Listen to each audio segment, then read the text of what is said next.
Well, off. Okay, so we're still in Fremantle. Who do we have here? Alex Nicol. Alex, now you used to work for the federal government. I did, yeah, for 7 years. Doing what? I was policy advisor for a Liberal Party senator. Okay. And you were saying about you working with the windmills? Yeah, so the area that I was working in was renewable energy. And basically, it was my job to uncover a lot of the stuff that was going on with the Renewable Energy Act, which was put in 2002 under the Howard government. So that was the Liberal Party put the act in place, and I was looking at the mess that it had created.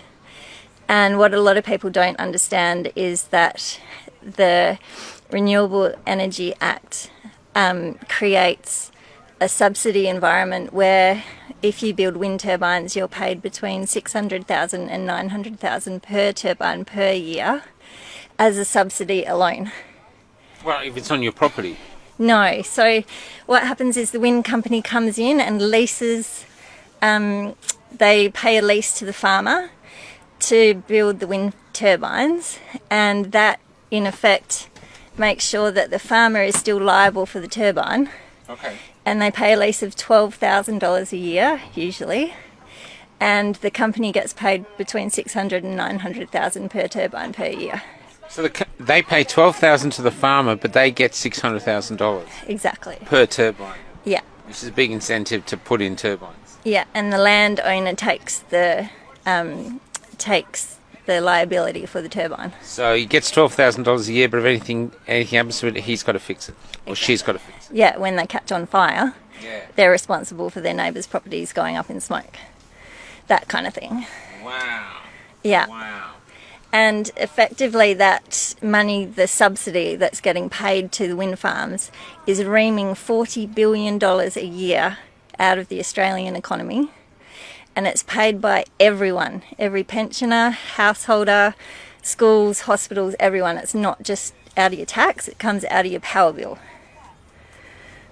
Is this why power bills are going up? Yeah. That's why power bills. Our power bills are going up to pay for wind turbines that don't work. Exactly. And why don't they work? So they don't work because, for a start, they draw power off the grid, so they have to have coal-fired power in order to turn. They're not windmills, they're turbines.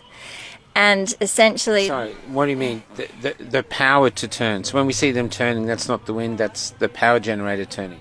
Essentially, they have to draw power off the grid, so they have to draw coal-fired power off the grid in order to turn. And what happens when the wind picks up, they do actually start to create electricity of their own, but that electricity is so intermittent and unreliable, when it gets back to the grid, it has to be balanced on the grid, which you can't do. And like with your coal-fired power station, you can't ramp your coal-fired power stations up and down. So the coal-fired power station stays at the same level because it takes 24 to 48 hours for them to get up to heat anyway, and they just let off steam as the wind comes onto the grid. So there's absolutely nothing about them that works apart from reaming that amount of money out of the Australian economy, and it's going offshore.